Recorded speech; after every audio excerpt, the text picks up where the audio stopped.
Hi everybody, welcome back to the Rebel Chums channel. In my previous video I talked about emitters, lightsaber emitters, and we're using the trusty Graflex kit by Corband. It's a 2.0 kit. It's based on the Empire Strikes Back version of the Graflex. Not super accurate, not bad. Very good lightsaber to actually explain a lot of the terminology to you guys, especially the guys and girls getting into the custom lightsaber community just recently. There's a lot of questions out there about what is what, how does it work, and what you should look for. So that is this series of lightsaber talk. Now, I want to delve a bit more into the blade's socket depth. In my last video, I already talked quite a bit about it, but not enough. It's an important factor, honestly. It's an important factor if you're looking for a lightsaber and you want to go heavy dueling with it. I recommend, personally, that's my opinion, a deeper blade socket, at least 2 inches deep. So from where you put the blade in all the way where it stops inside the hilt, because the electronics basically hinders the blade to go deeper inside the hilt. I recommend that distance to be at least 2 inches, because I personally feel when the blade is in the lightsaber deeper, it has less chance to fly out. It feels more secure. It feels more stable. When you strike things or blades or anything else, you can feel a more positive, solid feeling than when the blade is in there only 1.25 inches deep.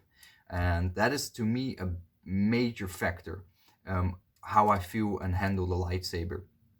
If they often have a shallow blade socket, that's a personal opinion, I easily get I easily don't like the lightsaber, how it feels. It just, the blade feels wobbly, it feels loosey-goosey, it just doesn't feel great to me.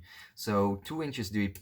Now if it's a cosplay slash display lightsaber, honestly it doesn't really matter, because most of the time you just hold it as is, in this shape and form without the blade. You just play with it, you put it on your shelf, you cosplay with it, maybe you put a blade in it. It's not meant to go dueling with it, go crazy with it. Then it's fine. And a blade socket of 1 inches to 1.25 inches, which is quite shallow, is fine. It's honestly is fine. It's not horrible in that case.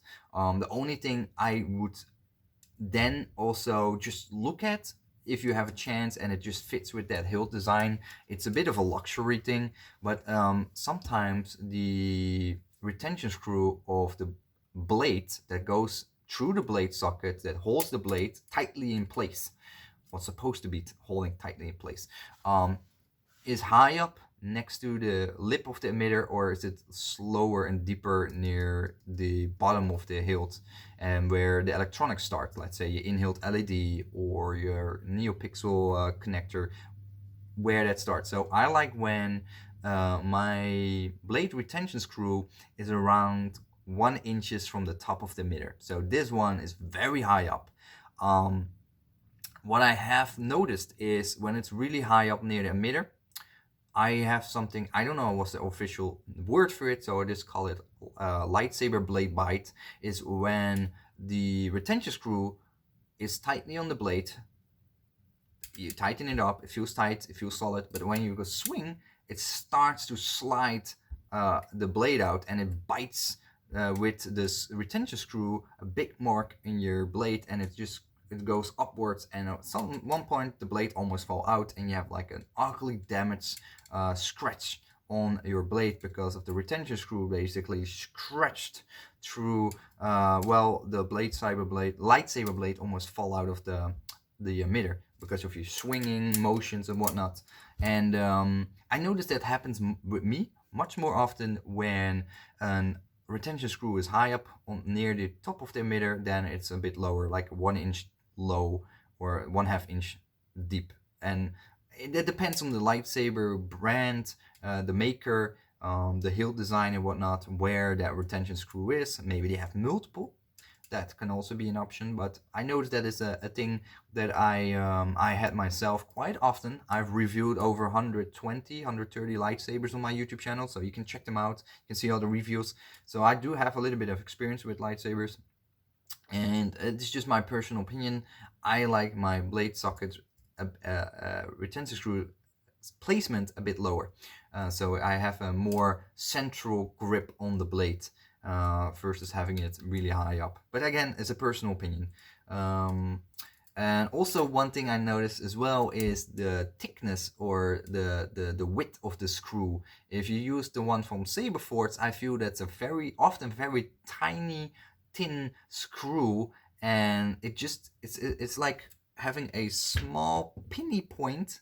This is a knife to show. This is the blade. This is the point of the retention screw of the blade, and having a small pointy against the blade is not as much surface against the blade.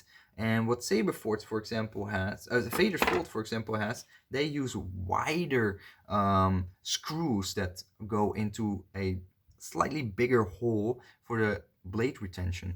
And having a wider screw against the blade basically gives you more surface against the blade. That holds it tightly, it pushes against the blade. There's more surface, so there's less chance it slides out and bites the blade. So I do think always, if you have a chance to get a lightsaber you want to use a lot, go for a lightsaber that has like a slightly smaller screw. Vader's Vaults have that for, I believe, all of their lightsabers. Saberforts definitely, and Alter Sabers using those teeny tiny ones. Those are less desired, in my opinion, than the one from Vader's Vault. Coffee. So that was my additional video for the blade socket and the blade depth. I don't think there's anything else that is like really major that I want to discuss about it.